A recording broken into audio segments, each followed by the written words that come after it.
లో అయినా దేంట్లో అయినా కామన్ ఉన్న వాటిని ఇంటర్సెక్షన్ కింద రాసుకుంటాం. నెక్స్ట్ యూనియన్ అంటే ఇచ్చిన ప్రతి పేర్ ని యాడ్ చేస్తే ఇప్పుడు ఒక పేర్ ఇచ్చారు s is equal to అని 1 కామా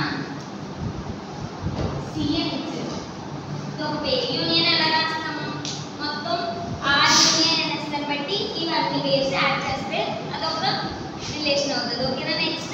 నెక్స్ట్ ఆపరేషన్ ఏంటి? డిఫరెన్స్ అలా చేయాలి.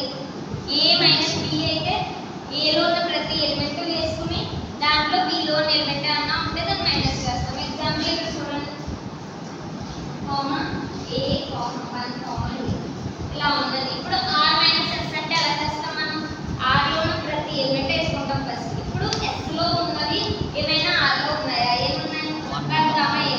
So 1 comma a r minus s value. మరి s మైనస్ r వాల్యూ ఏంటి?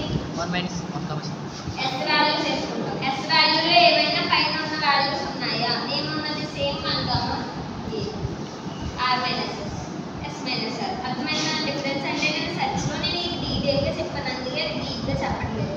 నెక్స్ట్ కాంప్లిమెంట్ అంటే కాంప్లిమెంట్ ఆఫ్ రిలేషన్ అంటే ఏం చెప్పాను? Universal set minus a complement is equal to universal set minus b.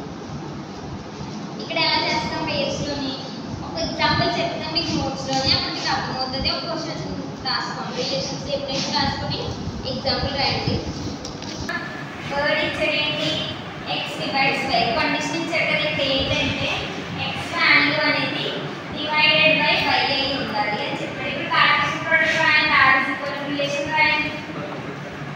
First 1 3 divide చేస్తుందో చేయాలి, 1 3 డివైడ్ చేస్తుందో చేయాలి, 1 కామా. నెక్స్ట్ 1 4 డివైడ్ చేస్తుందో చేయాలి, నెక్స్ట్ 1 4 5 డివైడ్ చేస్తుందో చేయాలి. నెక్స్ట్ ఇప్పుడు 2 3 డివైడ్ చేస్తుందా?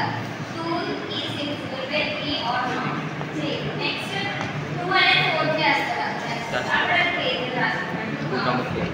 నెక్స్ట్